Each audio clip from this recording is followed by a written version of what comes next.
How's it going, everyone? It's Johnny Bede here with another episode of the Streamer Stories podcast, and my amazing guest today is CSE Monster 4, aka Craig. Here he is. Hello. How are you How's it doing, going? sir? You doing good? I'm not too bad. Yes, I can't complain, Can't complain. Back to work though, unfortunately, but Oh it man, is what it is. same dude, same. Oh no, yeah. I Oh, know. oh well, pays the bills. Exactly. But yeah, thanks for agreeing to be on here, man. I really appreciate it.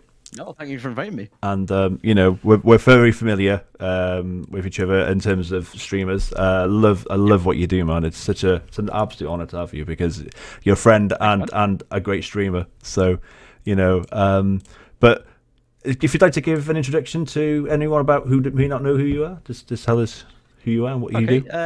So as you announced, I'm CSE Monster 4, or also known as Craig, because a lot of people do actually call me by my first name in the community now. I don't know why, it just happened that way. But I like to play mainly horror games, and I do speedrun them as well. I'm trying to expand from Resident Evil 1 at the moment, where I only got 2 categories. So that's Jill 80% and Chris 80%. And I'm hoping to expand into other RE games and maybe even to like Silent Hill and stuff like that as well. So I'm looking to expand at the moment with that. But otherwise, I do mainly like to play horror games, and I like to play my RPGs as well, my JRPGs, if you will, like Final Fantasy, because I absolutely adore those games. They're just one of my favorite of all time games, to be fair. Excellent. Alongside Resident Evil. Brilliant. Right, well, we will definitely, I'm sure, talk about that very soon. But before we get to those, then tell us then from the beginning, what was your first memories of video games? My earliest memory, I'd probably say, is having a Commodore 64. Oh, really? So the old tape deck, you put the tape in, you watch all the seizure, really blinding you. Yeah. And you're just mesmerized by it, and then all of a sudden the tape stops. You're like, oh yeah, I can play the game now. That's my earliest memory of gaming, I should say, really. So playing I had quite a lot of games for it. So Star Wars, all of them. I don't know if you remember the program, The Mask. Yes. The Yes. cartoon, not the Mask. I think it was just called Mask actually. So it was M.A.S. Oh, right. No, I thought you meant they did not the Jim Carrey one. I was going to say it was a bit before then, wasn't it? Yeah. That would be something, wouldn't it? They made the mask on the just thought they go backwards and I know, just make it before the concept. Yeah, amazing. No. So what's MASK then? So basically, they're like a squad of people who basically just try to fight terrorists and all that sort of thing. It's it's proper. Whoa, there I go. It's pretty cool, and they're all based on masks where they all wear just individual masks. I can't remember fully what it was about though, but it was a long time ago I watched that program. Wow. I do remember loving it as a kid, and obviously playing the game too. Oh. I had all the toys and all that as a kid. Oh no, that's a heck of a memory. So that was so you played some of those games as well as watched them. Did you have family members that played them as well, or? Yeah, my brother, my older brother, we shared most of our consoles growing up. To be fair, so we went from Commodore 64, we had the Amiga 4000, I think it was called, or something. We eventually went into having a Mega Drive and so forth like that as well. PlayStation 1, of course.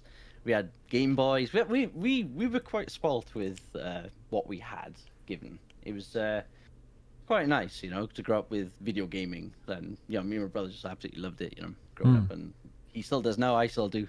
Clearly, I obviously stream it for you guys, Yeah. Yeah, it's just there's a lot. I've had a lot of consoles throughout the time, and I can't pinpoint what my favorite one was, but I just loved each individual one. So. Brilliant. So tell us about some early hits then. What were some of the games you played and what consoles going? Oh, I don't know. Through the years, I suppose, in terms of growing up as a child, should we say, before you became a teenager and stuff. Okay, so probably going back to the Mega Drive era again then, or Genesis here in America, of course. So obviously this entire Sonic collection, because I was absolutely obsessed with Sonic when I was a kid. What else was it?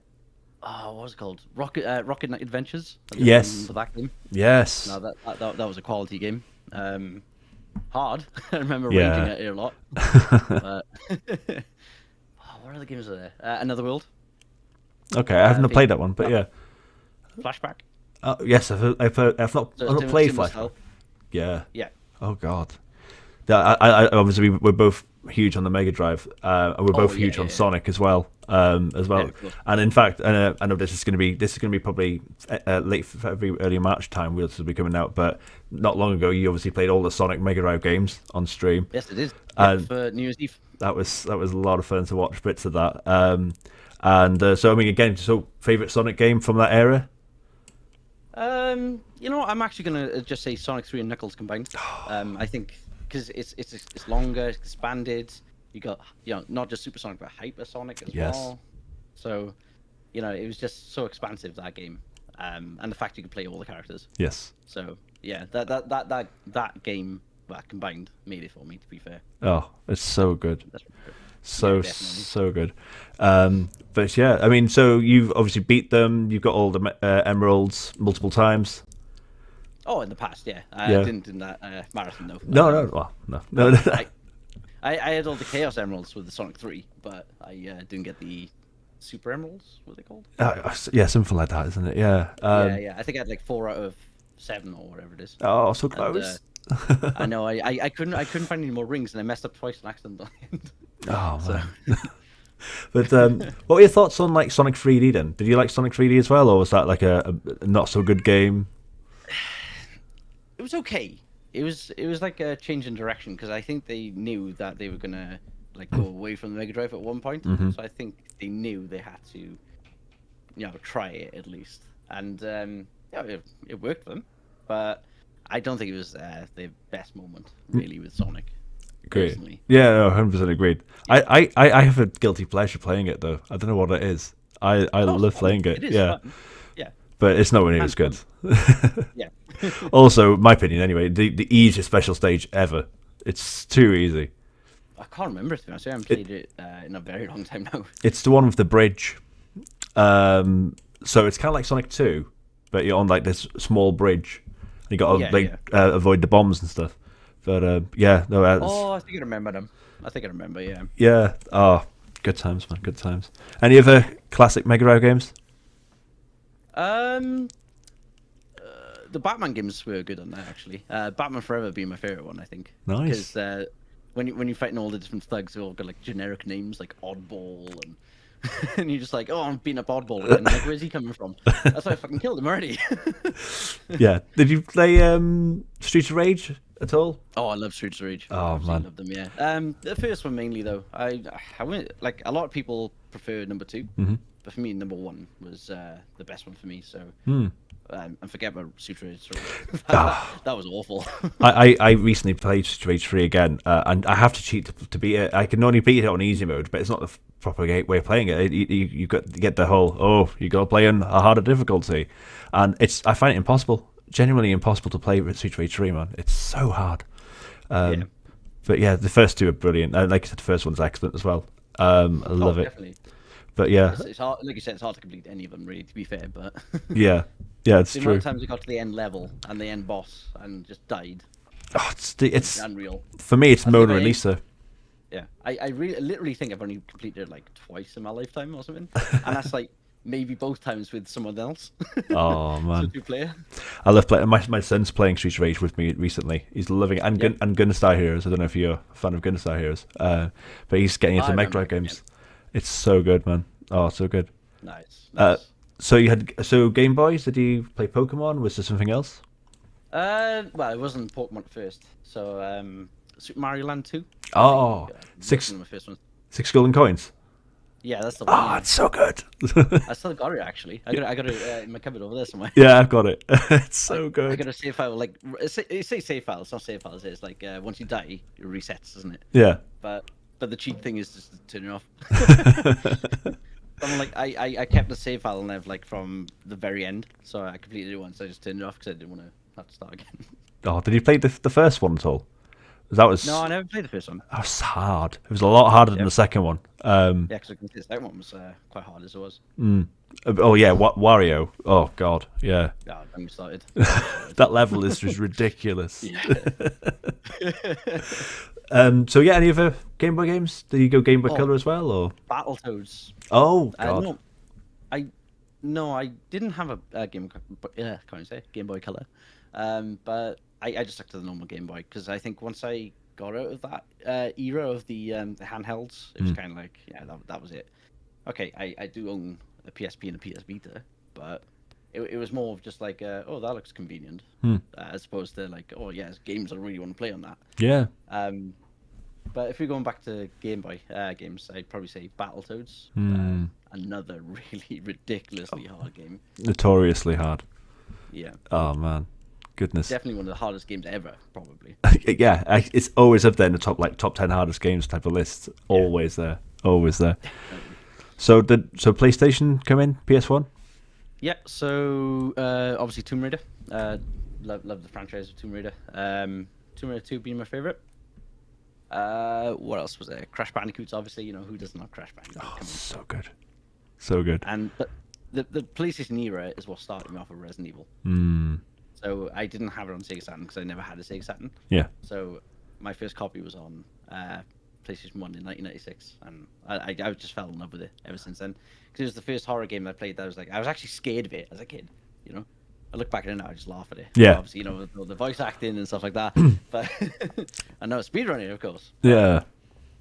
Yeah, it's that the PlayStation era is what defined me as in like what my favorites really were. You know, so Yeah. like horror as a genre was really up there, and obviously JRPG as well with Final Fantasy. Yeah. Brilliant, brilliant. So, what are your favourite memories of playing Resident Evil as a kid? Then, what were the jump scares that got you the most? Oh, I think the dogs comes through the window being the first one because Every the time. music's always so loud. Yeah. You know what I mean? So you just don't expect it. I think the most scariest thing for me though in that game was the room with all the paintings with the puzzle. Yes. Yeah, it scared me as a kid. It's so daunting when you get it right. Yeah. Yeah. Yeah. No, I completely agree. I remember going into that room as a kid and shooting, just thinking I was just going to shoot at them. Like, why? I don't know. But it's so scary. Like, there's no like warning about what to do really either. And again, I think that puzzle, even though it's quite a simple puzzle now, like as a kid, I was like, I don't know. Back then, yeah. Yeah. Yeah. You're not gonna get it. Yeah. Oh, but yeah. Oh God. Sorry, I think my son's dropped something. So my again, memories for me. Like you mentioned that dog hallway. Again, opening a different door for me, like with the dog and oh God, yeah. So that was actually the door loads back then really worked. They really had that suspense. Like a lot of people say now they don't work and they should just get rid of them. But I think they could reintroduce it, but they could just do it in like a newer style where it is scarier. Or, you know, it has that atmospheric feel to it. You know. Yeah. Did you? I don't know. It would be nice to have like a little Easter egg somewhere in like a newer one at some point. But I don't. That'll never happen. Yeah. Did you? They don't need to load games anymore, do they? You know what I mean? No. Just go straight through, so. I mean, did you? When you played Resident Evil 2, did you? How were you with that door? The one when the two zombies come through. How were you when you first saw that? Right. I was actually surprisingly okay. I got a funny story behind that door though. Go on. Well, I don't know why. I invited my friend around to my grandparents' house, and I decided to take my PlayStation over just to, you know, because I spent all day with them. I thought, why not just sit there with them and everything, you know. And my friend came round, and because all his intestines came out, I meant to say, oh, you can see his tentacles. What the hell? I don't know why I said tentacles. I don't know why I thought that even, but it didn't come out as tentacles. It came out as testicles. And Nan was behind me, like this. I'm afraid to serve you. Do you mean tentacles? So, oh yeah. I mean tentacles. Yeah. Nan. Sorry. Get out! That's amazing. Don't come back ever again. Oh wow! Oh man! But again, with that, they put that into the remake as well, but it's obviously nowhere near as effective. That scene, nowhere near. Yeah, it's literally them just bursting through the door and then just walk around them. Or flash bomb them or something. I've seen some speedrunners do that. But yeah, so again, where did Resident Evil 2 come in Did you play it when it came out as well? Yeah. So I don't think I had a release date yet, but I had it quite close to it. So it was back in 1988 when I had it anyway, and that was my favorite one then ever since as well. So Resident Evil 2 OG is just unbelievable. Just think about how it could have been a completely different game. Yeah. Because they were making it as a different game at first. Yes. And they cancelled it. Yeah. Oh no, exactly. They did that twice as well, didn't they? When you think about it, they did that with Resident Evil 2 and 4, and yet. Yeah, they did do it for you, right? Yeah. Masterstroke genius decision making when you think about it, because arguably those are the two most popular games in the series. Yeah, definitely. So it's crazy when you think about how near misses could happen. But yeah, so what was your favourite part of Resi 2? Good question. There's so many. I just like I can't really pick a moment. It has to be like well, actually, if you go back from when you first play it, I suppose when the liquor first gets introduced. Yeah. Because what a scene! What a scene! Yeah, it's perfection. And, those liquors absolutely scared the shit out of me. They still do. They can be. Yeah. It's just the noises they make, and obviously when they extend their tongue at you and so on that. But they still have that feel, don't they? Yeah. It's funny we're just talking about that. I still get genuine anxiety as a man in his 30s playing this game for over 20 years with Hunters of Resi 1. I get genuine anxieties from Resi 1 Hunters. I hated the Hunters as a kid. Yeah. Oh God, they're the worst. Like again, for AI back in those days, the AI of the Hunter was so good. Like they could easily dodge your moves. You had to pick the right time to shoot them and all sorts. I found them really difficult at times. I still do to this day. Like was always I'm not a speedrunner of Resi 1. Definitely not Resi 1. So I commend you obviously for finding the right timing with that. I'm sure. I mean, do you skip? Oh yeah. You just dodge them. That's what I do. Yes. I never shoot them. Yeah. So again, so further Resident Evil games. What was your opinion on the feature series games that came out afterwards? So like 5, 6, and 7 and 8. Yeah. Weren't a fan of 5 and 6. 6 definitely not. Not gonna lie. In fact, I haven't even completed it. No. For a diehard fan of the Resident Evil series, hate it, and I haven't even completed it. 5, I completed that. It was okay. It wasn't bad, but it wasn't great. Yeah. I thought, and a lot of people loved that game. It's better in co-op. I will definitely say that. Yeah. So, and I played it with obviously Sumi. I played it with Sumi. We still got to finish it, actually. I can't remember that.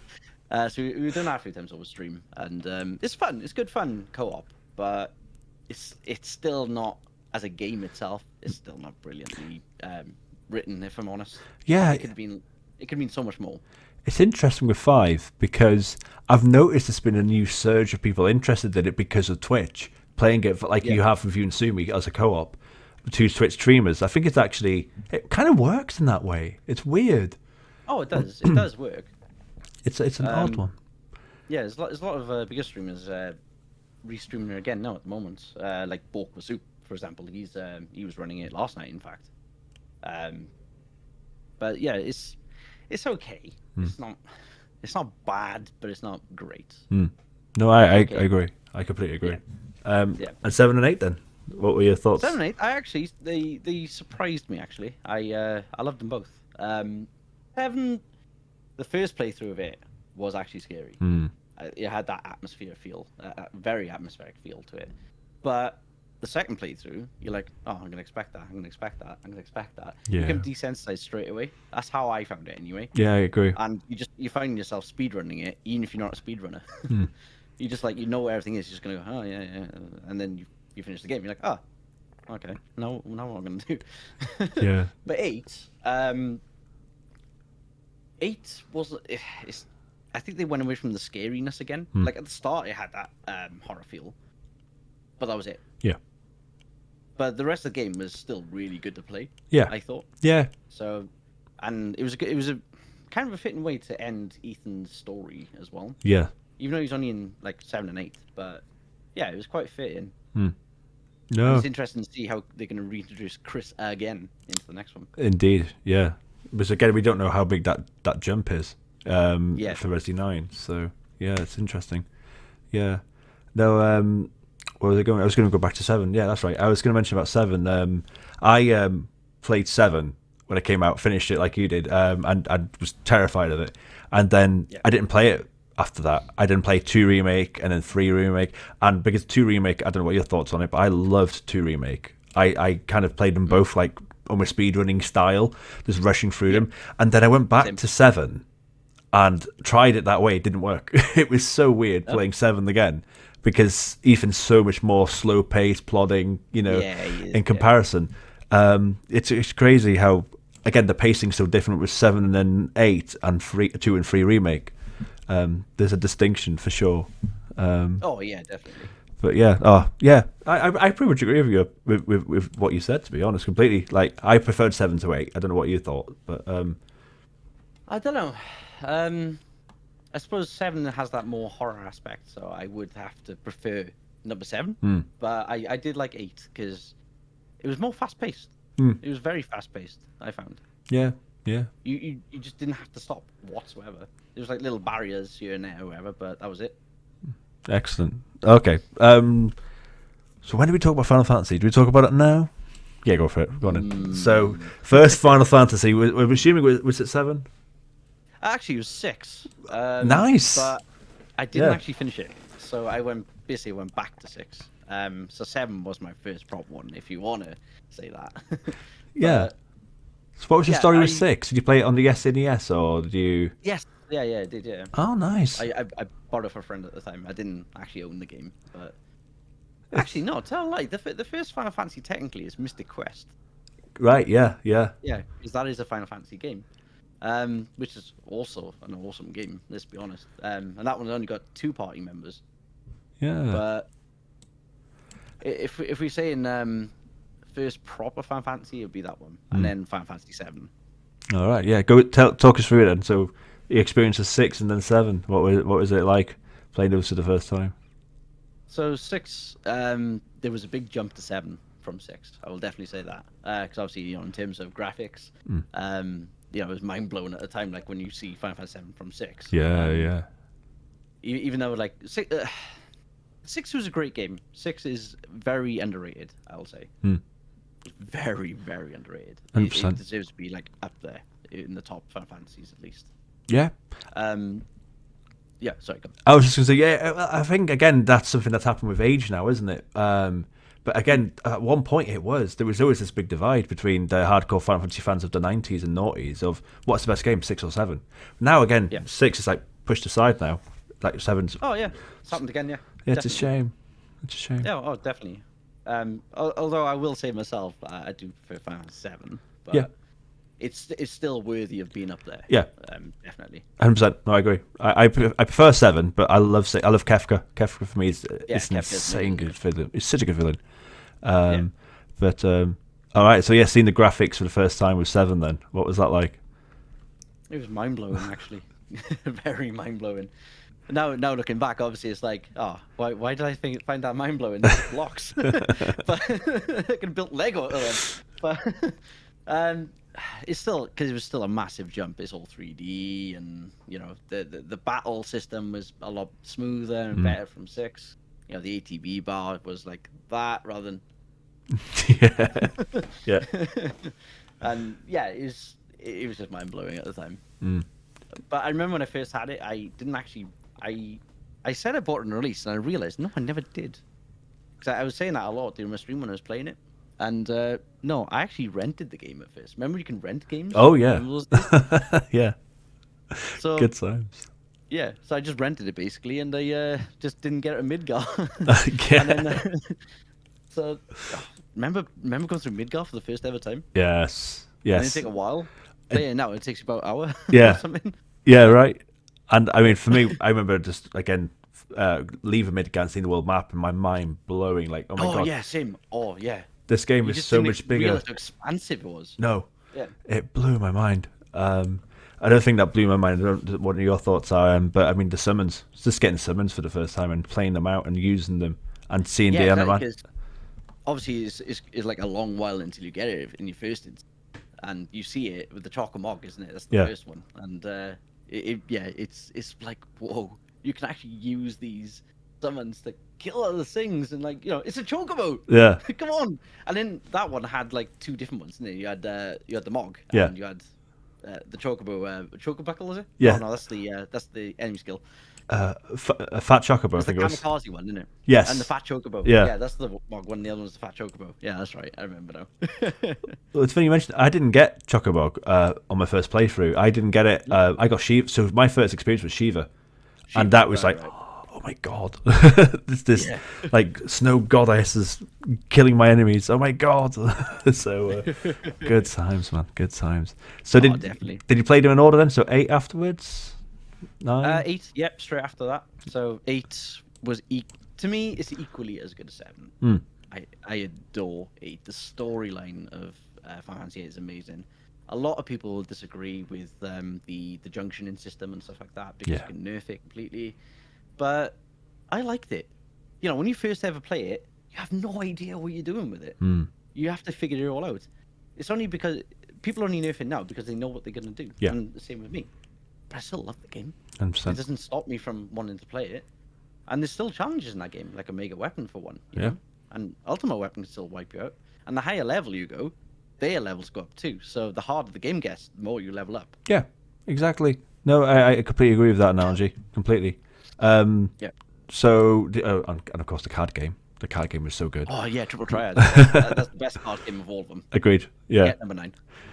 I used to play a Triple Triad online with random strangers on the internet back in the mid noughties. I don't know if you were aware that was a thing. They did release it, didn't they? Yeah, they did. I forgot about that. They've now got an app I on your tried it. phone now, but it's not the same. I don't know what it is. Why I prefer talking to strangers on the internet, but I don't know. But I did, so never mind. Here we are. Yeah. So, did you play 9, 10? What's your experience of played the? them all. Yeah, 9 was really, really good. It wasn't as good as 8 for me personally. So, I played it, completed it, loved it. Yeah, but I didn't 100% it. I will say though, 9 does have, for me at least, the hardest boss of all of them, and that's Ozma. Ozma, yes. Still haven't beaten him. I haven't revisited it yet.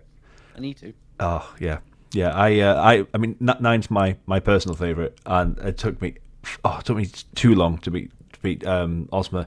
I don't know. I thought Penance was hard, but at the end, once you've got the grinding and you've got the slog done, then it's not so bad. Yeah, exactly. I think with Penance, it was more of it's just the routine of what you got to do. You just got to know what system you're going to use, because obviously it's turn based rather than ATB. So you're obviously going to get that same turn. Yeah. You got the stats for it. You got the haste to get it on and stuff like that as well. I think I will say my strategy for that was using Whacker with his blitzball. Oh, attack wheels.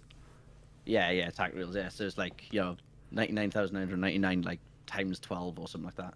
No, more than that actually. I can't even remember. Yeah, it's a lot though. Yeah. And then obviously, Titus's attack as well. This is quite useful for limit break too. Yeah, good times. So yeah, it's just finding a routine, I think, with that one. Agreed. But with Ozma, it's like you just got to try and outwit it, basically, haven't you? Like, because he's gonna, every time you do something, he'll cast the opposite. Yeah. And he'll absolutely annihilate you. Yeah, there was a certain like counter-attacking randomizer thing going on. It's I still don't understand the pattern to this day. What it is? No, I feel like that's why I never got a strat them for it. Yeah, it's like potluck. To be honest, it does feel like potluck. All right, so more recent Final Fantasy games. Your thoughts on those? To me, they did feel like they started to decline a little bit. Final Fantasy 13 is good. It is good. I will say that. But they changed into a chapter-based game, and it just didn't have that Final Fantasy feel anymore. Because it wasn't open world. It was just like point to point. It was all linear. It was very linear, and I don't know. I don't know why they went in that direction. Yeah, they brought back an ATB system, but it wasn't that great. Oh, actually, I forgot to mention 12, but actually, we won't mention about that. Because fuck that game. Fair enough. What do you think of 15? Did you play 15 in the end? Yeah, I had 15 on release day actually, and I absolutely loved it. I will say that it was one of those chilled Final Fantasies. Yeah. That's what I found about it, and I loved it. Yeah. Unless you went to night mode, then that's when everything came out. Yeah. I just loved it, and it had a lot of Easter eggs as well, didn't it? With the nostalgia of the you can buy the CDs from Yes. all the old original soundtracks. Yep. So I just like listening to all the music, like going round and round. Yeah. I think you played 15 like me. That's exactly what I did. I was loving experiencing the land in the car, listening to banging Final Fantasy tunes. It was an absolute vibe. It was so much fun. But Definitely. yeah, I did enjoy that. Yeah. Yeah. I did all the side quests before finishing up as well. So I was like, I had to do that first. And but I will say the ending was a massive letdown. Yeah. It was so abrupt. It was like, Yeah. what just happened? You know what I mean? Yeah. And the bosses were easy as well. Yeah. Like, that was a big letdown too. Yeah. You just can't die. No. You just can't die. No, but they've done that a few times. I don't know why they keep doing it, but they did it with 10. You know, why? I've never understood it. It's an odd decision to make, I think. But oh, definitely, hands down. I don't know. They always kept trying to go different directions, didn't they? From 7 on, well, actually 8 onwards is beyond. No, 9 onwards actually, because 7, 8, and 9 were similar to like the rest of them as well. But with the ATB system, obviously. Yeah, that's true. With those changes that they made in those games worked. Yeah. Whereas the other ones didn't so much. Yeah. 10, I did enjoy 10. I will say that. I do like 10. Yeah, it always felt like they tried to just modernize it, and it always felt like they tried to pioneer the next Final Fantasy game, and they were obsessed with the idea of making the next big Final Fantasy game.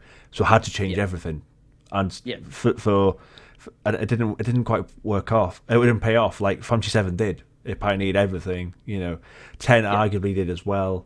But then they were like, "Oh, we got a new console. We got to do a new style of Final Fantasy." It's like, no, you don't. You don't have to. It's up to you. just update how it looks, really, and the visuals and stuff of it, and just keep the story as good as it usually is. Yeah, 100%. That's all they had to do. But it is what it is. So we're gonna fast track now. So after PlayStation 1, what was the journey of consoles after that, or were you going PC? I did have a PC in between that anyway. So my first PC was a Windows 3.1. Okay, yeah. So I had like I had quite some basic games like Red Alert when that came out, and what other games have? There's a game called High Octane. It was like a racing game. Okay, that was quite fun actually. And Flashback's sequel, Fade to Black. Oh right, okay. I never knew they had a sequel. Yeah, it had a sequel. That came out on PlayStation as well actually. It was okay. It wasn't the best. No. It was all completely 3D, and you like over the shoulder and stuff like that. So, well, behind him rather than over the shoulder. But it was okay.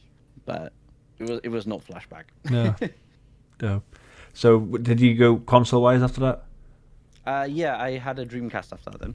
Nice. Yeah. So, but unfortunately that was short lived because obviously Sega stopped making consoles after that, and they just like discontinued everything with it. Yeah. Which was a massive shame because I loved Sega. Any platform they came up with is just amazing, But and the Dreamcast was well ahead of its time, I thought. Oh yeah, 100%. Yeah. So I just didn't know how it failed so much, because I knew a lot of people with a Dreamcast and they loved it. Yeah. So it just didn't make sense how they just failed. It is a shame. Yeah. Yeah. Did you play the Sonics on the Dreamcast? I'm sure. Yeah, 1 and 2. Yeah, Sonic Adventures. Yeah. Yeah. Did you like those? They were fun actually. Yeah. Number 1 was the best one. Number 2, all right, yeah, it's a bit far fetched. It's fun to play still. I still need to. I played the first one, but not the second. I still need to finish. I need to get the second one. Well, I think I've got it. I just haven't played it. So the games keep getting really cheap on Steam once in a while for like 80p. Yeah. So I think I got it. No. I saw like a load of Sonics on sale. I was like, yep, get them all. Yep. Exactly. Just jumping again for a second here in terms of the fact that again, when you play Mega Drive games on stream, you play on the actual consoles themselves, and that's done using them later. That's so cool. It's so good, and I love the I just love looking at the visual difference again. So, do you do that with other consoles? Is it just the Mega Drive? No, I still got the SNES. Also still got the original PlayStation and PS2. N64 as well. I haven't streamed that yet, so I'm gonna have a look at that at some point. Mm. So like all the classics, GoldenEye and Pokemon Stadium and all that as well. So play all those at some point. good. Obviously Zelda. Yeah. Gonna play that. Who has an N64 and doesn't play fucking Zelda? Good timing with GoldenEye. Apparently, they're looking at remaking it. Apparently, again. I've heard. Yeah. Yeah. I mean, again, this is in a few months' time. We might have heard news by now. Who knows? But yeah. So that'll be interesting. Good timing with that, if so. Yeah, definitely. Awesome, man. Awesome. So, in terms of more modern games and more modern consoles, where any highlights of recent years that come to mind in terms of what are your favorite games? That's a hard one actually, to be fair, because I'm quite expansive now with like what my favorite game is. So I still love all my classics. I'll always go back to them. But in terms of new stuff, probably Dark Souls series and stuff like that. Because I just like literally completed it yesterday. Demon Souls remastered. That was the first playthrough, and I absolutely loved it. It was visually amazing as well. Because I've seen the original on the PS3, and they just there's a massive visual difference, and it really runs well on the PS5 as well. To be fair. Excellent. And did you stream Tormented Souls? I think I saw, didn't you? Tormented Souls, yeah, that's a good game. I'm still yet to. Actually, I'm going to continue that very soon. Actually, in the next couple of streams. It's like a mixture between Silent Hill and Resident Evil, which is absolutely. They hit the nail on the head with that one. Yeah. Completely. It's so fitting. The puzzles work, and the over the shoulder like point and aim, and it's so well made. And I think it needs a lot more press for it, really, to be fair. Yeah. Actually, I completely forgot. We haven't even talked about Resi 4 yet. There's so much to talk about. But give us a quick overview of your thoughts on that, and then On Resi 4. Yeah. It took me a long time to get into. Okay. Yeah. Because it was the biggest transition. Because it went from survival horror to action horror. I want to say. Yeah. Because it was more of like shooting everywhere, and kicking and DDTing everywhere, or whatever, suplexing. You know what I mean? So it was a completely different feel. So it did take me a long time to get into. In fact, I only completed it as recently as 2019. Okay. Yeah. Admittedly. But yeah, when I tried to play before, it was a slow burner for me. I just couldn't get into it really. Oh, it's interesting. It's interesting.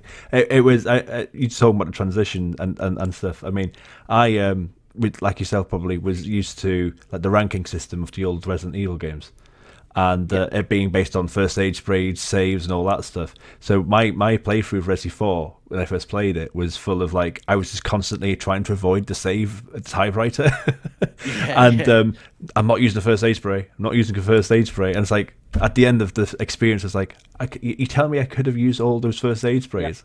So slight difference. The difficulty level. Yeah, man. Oh man, yeah. So, what is there anything that comes to mind in terms of like what the worst game you've ever played is? Is there anything that comes to mind? So many.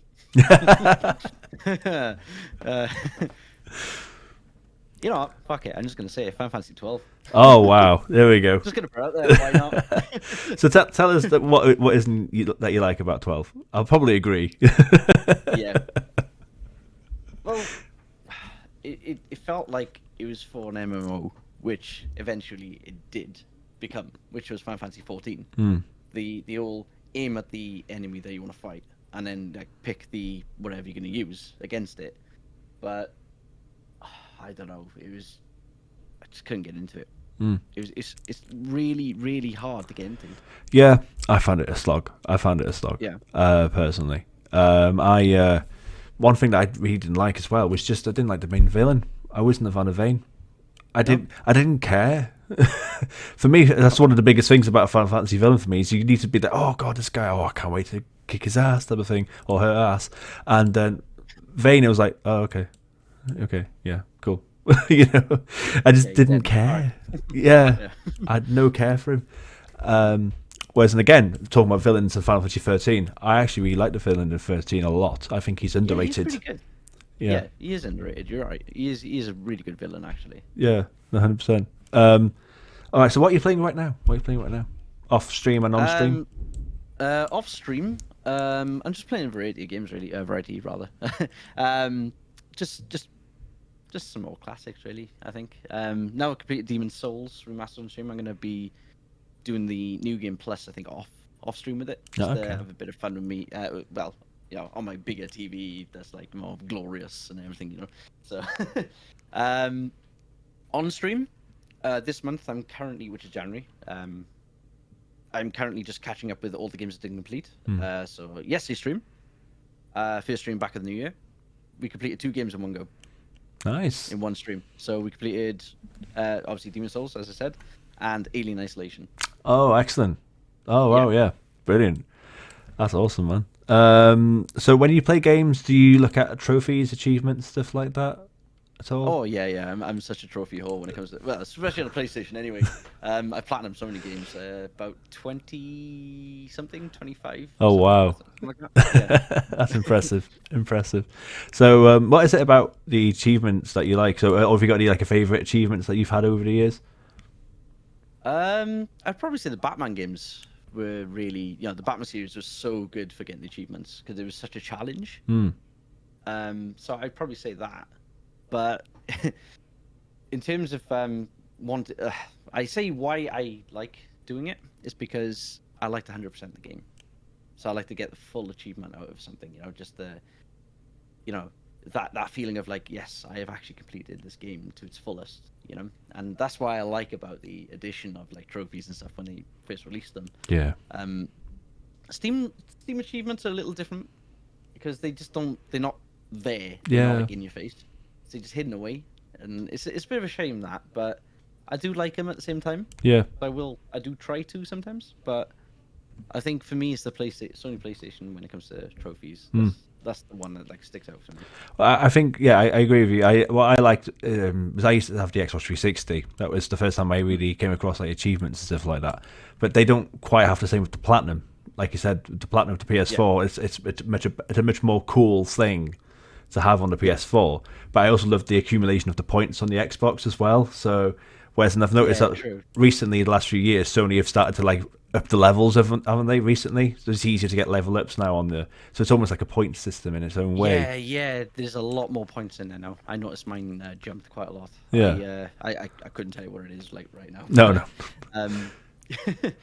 Yeah, you're right. The point system is pretty good as well. To be fair, I agree with that. Yeah. But the platinum again, that platinum when that last trophy pops and then the other one for the platinum, it's just such an amazing feeling. Yeah. No, especially when that game was so tough to get those trophies. Yeah, man. Yeah, no, like completely. I done GTA 5 on PS3 and I did Red Dead Redemption on PS3 as well. And those trophies, man, fuck me, they took me so long. Because a lot of it is online as well. Yeah. So it was hard, but it was worth it. Yeah. Just to say that you're like in the 0.1% of the world. Yeah. That's where it says, next to the trophy. Yeah. Got it. No, I agree with that. I probably one of my favorite trophies I got was for the Crash trilogy. I beat the secret unlock level from Crash 1. Right, yeah. I can't remember what it's called off the top of my head. Stormy Ascent. And it's like 0.2, I think it is, maybe in the world that's got like the relic from that level as well. So that was like pat on the back, well done. So yeah, no, I'm proud of that one. I was gonna say that's hell of an achievement. So what made you think about streaming, and what was the start of your streaming journey like?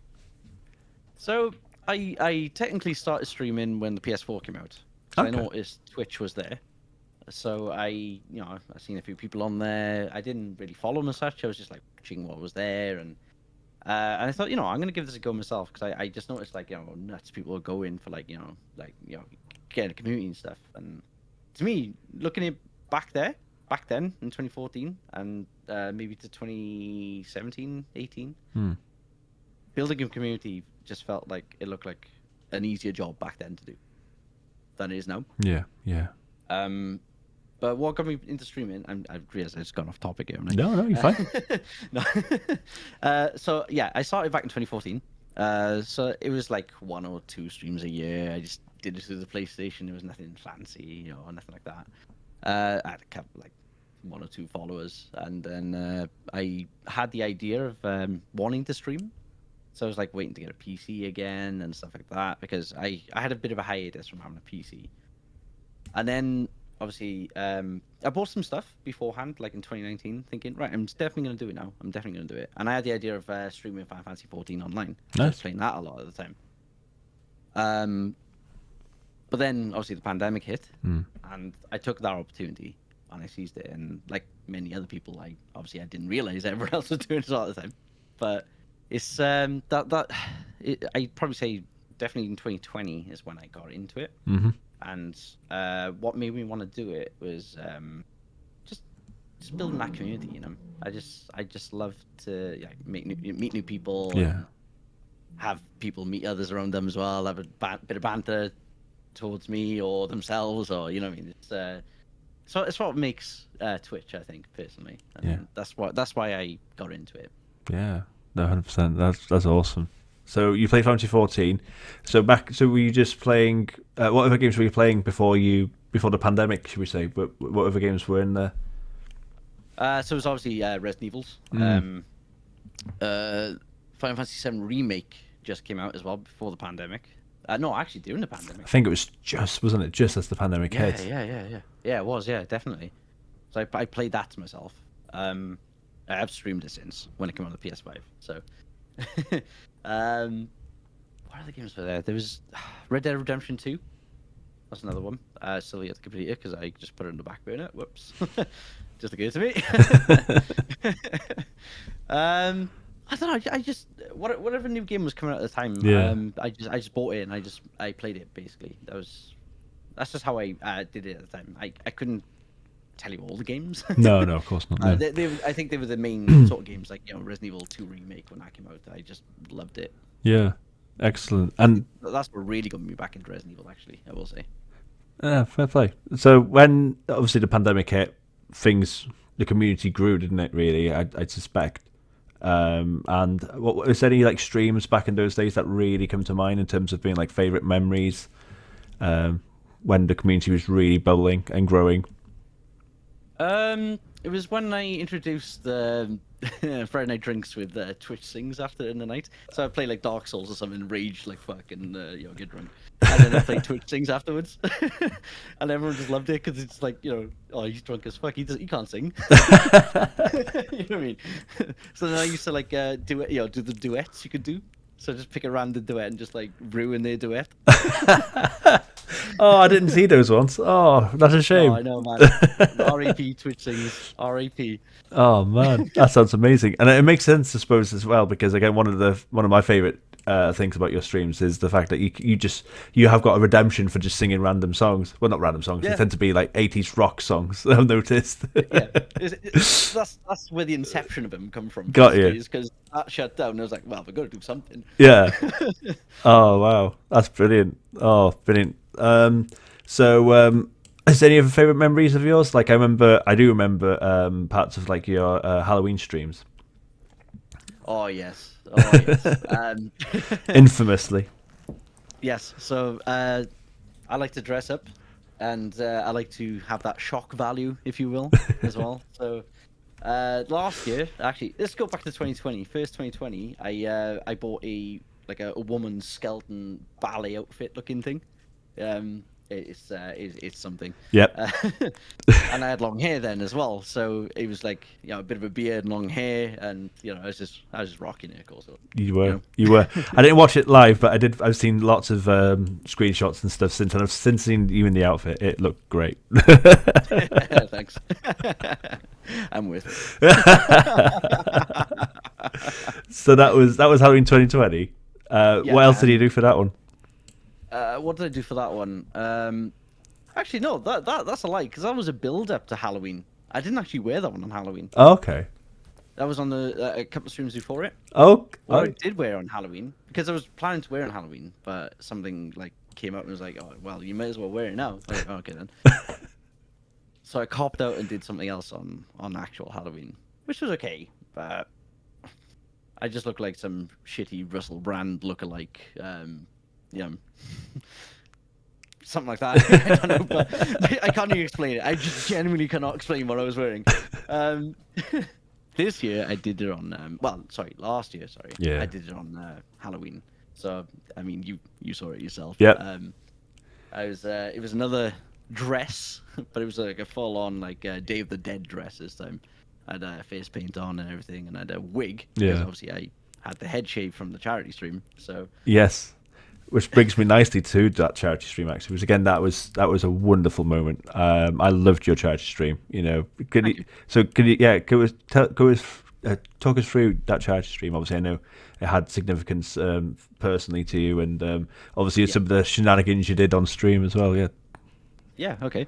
So it was a 24-hour stream, and did it for Cancer Research Wales, which all the proceeds did go to. And in fact, I had a thank you email from them as well, personally saying thank you for what you're doing. They wanted to interview me as well, but they never got back to me. But I might have to chase them up at some point to see if they still want to do it. But yeah, we raised over £2,000 for that as well, which was mega.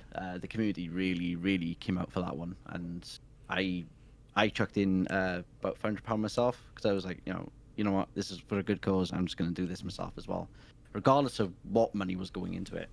Even if 0 pence went in, I would have put £500 in. Yeah. So it had a lot of significance to me. Cancer is like in my family quite a lot. My nan died of it. Well, she had it 3 times, and she eventually died because no one fights cancer 3 times. She was a hell of a fighter. Yeah. But no one fights it 3 times. And recently, end of 2020, my uncle on that side of the family as well died of bone cancer. So it was another bit of significance again for that. So it's very important to me and close to the heart, cancer. So I like to, I want to do stuff. I want to do more for it, in fact, to raise money for it, Yeah. So I think it's vital that we finally rid of it, Yeah, man, 100%. No, that's very touching, and like you said, you're gonna hopefully do more. You said. Yeah, definitely. That's gonna be fun. I can't wait to see that. For a great cause. That's awesome. Nice. So, is there any advice you'd give to anyone that might be thinking about starting up a stream, or any advice you give to anyone who is maybe bubbling, thinking either starting stream or streaming now for the first time? Yeah. So what I would say was basically just be yourself.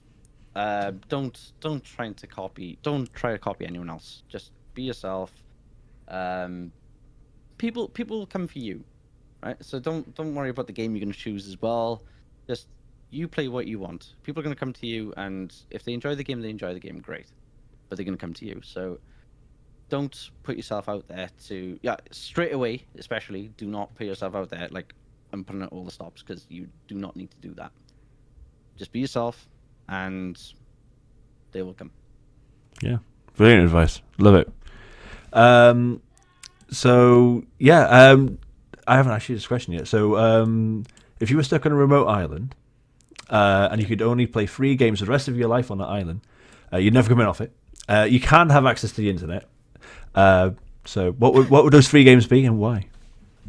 Well, if I can have access to the internet, I'd just stream everything.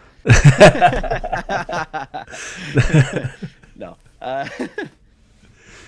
I don't know. Final Fantasy 7. But I have to take Final Fantasy 8 as well, so that's 2 games already gone.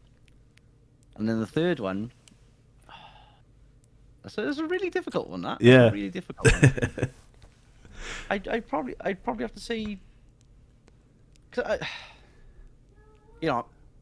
Raider 2. Yeah, let's go for it. Yeah, Tomb Raider 2. Absolute classic. The Resident Evil fan base is shocked and appalled. I know. They'd be like, "What? You play it all the time." No, that's fair, man.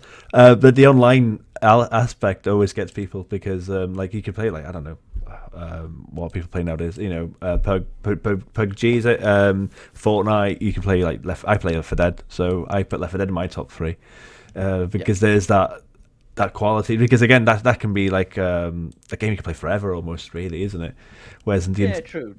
but no, it's hey, I'm not going to complain. Fantasy 7 and 8, brilliant. I love those games.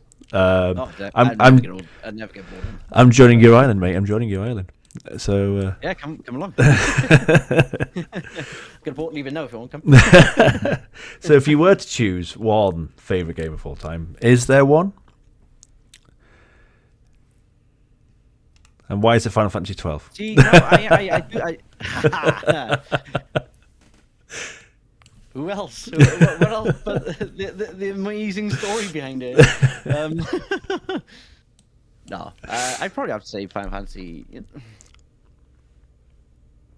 I'm gonna go for 8. Yeah. Final Fantasy 8. Wow, I honestly didn't think you'd put 8 over 7. You know, I really didn't. It's interesting. Yeah. Talk us, It's a hard one between them. yeah, But I just love the story of 8. yeah. It's just I could play that over and over and over and over and over again. Brilliant. I mean, what? Talk us through your favorite memories of 8 then, because it is a great game. It's so good. Oh, definitely. It's like, the Battle of the Gardens. What an epic moment in End of Disc 2. You know what I Yeah. mean? It's just amazing. And then when it all unfolds, that it's like a sorceress from the future, and then you actually go into the a time compressor zone where you see the future and the past is still there too, and then just the story, just Yeah. and the love story between Squall and Renoa as well. Squall's like, no, not bothered, fuck off, wherever, and Renoa's like, and then eventually he comes around and blah, blah, saves her, and Yeah. it's just such an amazing story for them too, as well as the expansive story around it, of course. Yeah. Like Cypher, like being manipulated by the sorceress, and he finally comes around in the end after you defeat him the final time. Did you? So it's like, What are your thoughts on Laguna and the Laguna side story? Because I loved Laguna. yeah, me too. The music, the soundtrack for it is just amazing. The man with the machine gun. That's what it's called. Man with the machine gun. Yeah. It's epic. What do you think? I just remember when I first seen it, I was thinking, Yeah. how cool are these dudes? Yeah. I was about to ask what your thoughts were, because again, it's not really explained, is it? Who are these guys? Yeah. It's such it's a bold move, to be fair. But yeah. Oh, definitely. And then like you find out at the end that it's basically Laguna is Squall's dad. That was the biggest one, like where you just you don't know it until the end, Yeah. basically. Yeah. It's. I mean, you have to find out for yourself. You can't just like do the storyline. You have to like put the patterns together and then like get the information for it as well, and you find out then that way. But Yeah. that's how much I love that game. That I just absolutely 100%ed it, but I got everything, and I like made sure I had every piece of information for everything as well. So Oh, brilliant! Did you man. did you see the theories about the game that came out a few years later when there was that screenshot in the ending that looked like a squad had a hole in his head, and that people were theorizing that it was everything after disc 1 was in his memory or in his dreams or whatever. It's a very interesting theory. Oh, definitely. But it's been debunked. So, but I always remember hearing when I heard it at the time, I was like, "What? No, that's blowing my mind." And then they were like, "No, it's not true." I was like, "Oh, okay." Well, there's always theories with all the Final Fantasies. Let's be honest. Even Remake at the moment, Yeah. there's like really interesting ones. I will say that. But it's there's always going to be theories, but they're never true. True. But I have one final question for you, sir, which is actually lovely that you mentioned. I was just going to mention it. Is what are your thoughts on the remake? And because it's always a dividing question for people to answer that. So tell us your thought process going through the remake, and what you thought of it. Well, I was excited when they first ever announced they were going to do a remake, but then like as the years got on, they were like dragging it out, and what did it take, about 5 years? No, 6 years in the end. I think, after they announced it, and when it finally came out, I was dreading it when it got closer to the time. At the same time, because I was very excited, but I was dreading it at the same time because the way they were saying, oh yeah, this is gonna be for like the newer generation and stuff like that as well. And, Yeah. we're gonna change a lot of stuff, and they didn't change a lot in the end, but the battle system was good. I did actually enjoy the battle system in the end, and but I just didn't agree with some of the story changes. Yeah. Like when the addition of the whispers, that was the thing I didn't like. Yeah. I just thought they were boring. They're just not necessary. And as cool as that Sephiroth scene is at the start, shouldn't have been there. Yeah.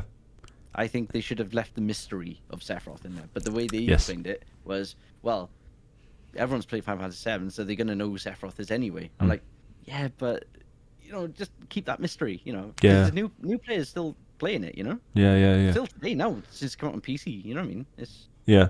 just keep that mystery. That's what it's all about. Yeah, man. And But I love the game, hands down. yeah, I did like it. I did like it.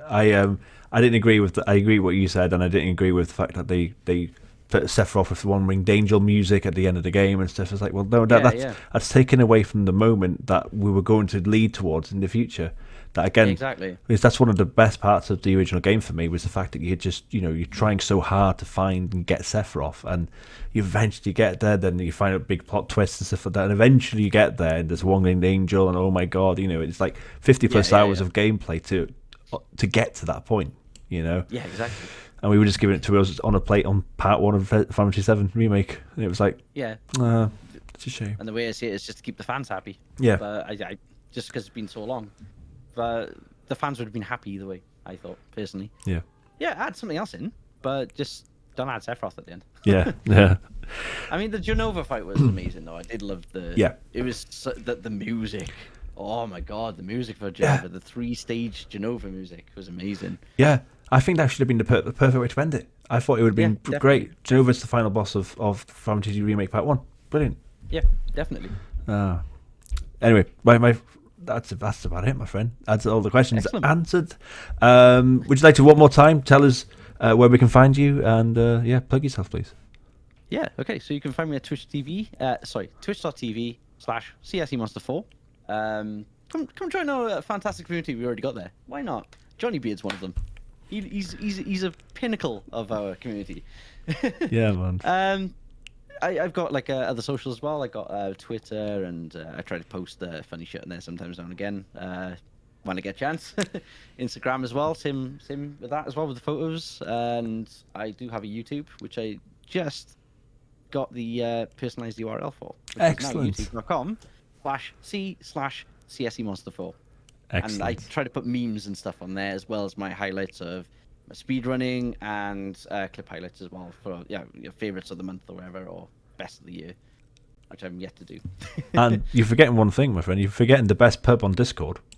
Oh, of course. And I do have a Discord with a pub. Best pub. Don't get drunk. Don't get drunk with it. CSE Monster 4, thank you so much, man. Really appreciate it. Thank you for having me. I will. Really appreciate it. No, thank you. Right, that's about it, my friends. I will catch you on another episode. Take care. Yep. Bye-bye. Bye for now.